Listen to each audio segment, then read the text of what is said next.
Overwatch 2 has suffered from one big problem throughout its lifespan, leaving one role to struggle to find balance since launch and causing a range of side effects in its wake. Support has been broken for some time, but I believe there to be a bigger underlying issue in the game right now, the tank role. Whilst I recognize that the support role is the most powerful and influential role in Overwatch right now, this video isn't about them.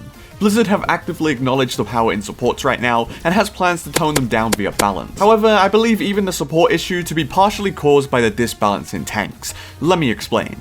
Before I talk about the issues with tank, I just want to state that I am not a tank main. My desires are not for the tank role to be buffed, but to simply talk about the problems with the role and what issue this causes for the rest of the game. Overwatch 2 has been a breath of fresh air for those of us who survived through the end of Overwatch 1. From new heroes and maps to consistent monthly balance changes, Overwatch's new live service model is undoubtedly an improvement on what came before it. But there are two key issues that plague the tank role at the moment. The first being the single tank format. With just one tank, an entire team in Overwatch is reliant on one hero to be the main frontline leader and space creator. When a tank dies and isn't able to lead the frontline, this usually results in the enemy tank being able to walk forward and force the remaining squishies to retreat.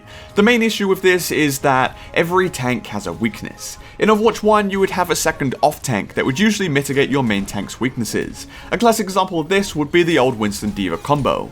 Is your Winston getting absolutely chewed up by a Reaper every time he tries to engage with the enemy team? Well, as your Winston tries to make a play, a D.Va Matrix here can buy him valuable seconds to not only deal damage, but to also disengage from the unfavorable situation with his life intact. But in Overwatch 2, this doesn't happen. If a Winston is getting countered by a Reaper, he doesn't have an off tank to save him, and he often has to choose between risking everything to make a play, or to just not play the game at all. This leaves his team without a proper space-taking tool, and means that DPS players end up with less space to achieve elims from this situation. And the natural solution here, for those DPS players to just counter the enemy tank, and even up the game by ensuring that neither team has a tank, which is inherently less fun for everyone involved. The tanks don't want to be countered, and the DPS don't want to just counter the tank. But the single tank format leaves such an onus on the single tank that it has slowly become the best strategy you can use to win games in Overwatch. The second issue for the tank role is the 25% ult charge retention, which just kind of exacerbates this issue even further. Outside of the obvious fact that this mechanic makes swapping heroes less punishing,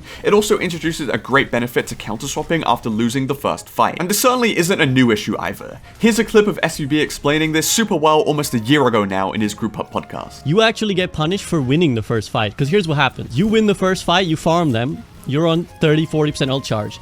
They go back with the 30-40, they pick an optimal comp to counter your comp.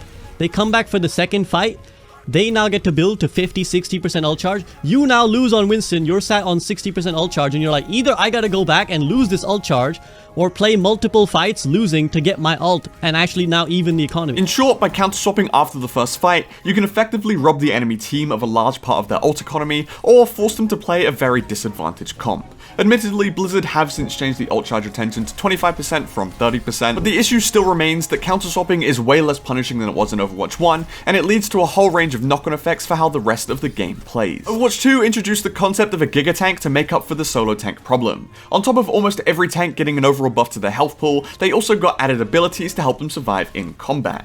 D.Va got an extended matrix, Zarya got the ability to use both bubbles on herself, Roadhog got higher healing on his breather, and many other tanks got buffs to their abilities as well. These Giga Tanks felt new, fresh, and powerful. So powerful in fact that it has become normal for DPS and support players to not even dare fight a tank in a 1v1 situation in Overwatch 2. This in itself is very different to how Overwatch 1 played, where you could fight a tank up front, as all roles were reasonably balanced outside of fitting their role's particular gameplay requirement. In my opinion, this fear of Giga Tanks running through the whole team has led to incremental buffs across the support role to increase their ability to save both themselves and their teammates. I feel like everyone who plays Overwatch has felt the healing numbers recently just be a little insane. And there's been a bunch of clips going around online of players using ultimate and being completely denied by support heroes just pocketing each other. I definitely don't think the tank role is all to blame for this, but the frustration caused by one player being the Giga Tank raid boss in a lobby has definitely led to support favor balance since Overwatch 2's launch. I don't think the tank role is completely useless, but I do just think that you can only be a powerful tank in an all or nothing kind of way right now.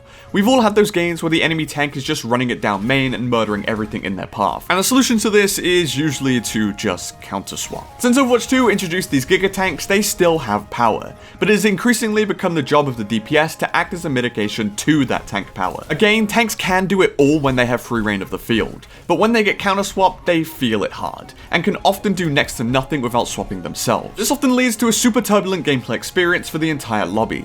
If your tank does actually feel like swapping, the winning team can often be decided based on who swapped to the counter comp the most times, with both teams getting rolled in fights depending on who had the better comp at the time. But if your tank doesn't feel like swapping, you can get absolutely rolled throughout the entire game since you're basically playing without a tank. This single Giga Tank format has led to more one-sided games in Overwatch 2, since the matchmaker can't really determine when, why, or how a player will be willing to swap, opposed to forcing their suboptimal tank into a counter comp.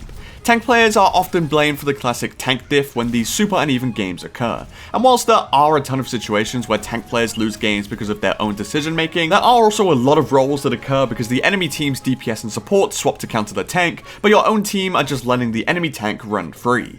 The team with the tank who is uncountered and still able to play the game can make all the space in the world to push with, but your own team will just be getting pushed back into the spawn room, essentially playing without a tank and absolutely no space to play into. Whilst this seems and often feels like a tank diff, many of these instances are a case of one tank being countered and another tank not. This scenario is unfun for the tank player as they practically can't play the game. It's unfun for the DPS players as they have to play heroes just to disable the enemy tank. And it's also unfun for the support players, as you can oftentimes feel completely useless when the other 3 players on your team aren't doing what they need to do to progress. And to top this all off, most players don't want to do what they need to do to progress. Blizzard themselves stated right before Overwatch 2's launch, 80% of players in Overwatch do not play more than 2 heroes and rarely ever swap, and that's because they don't want to.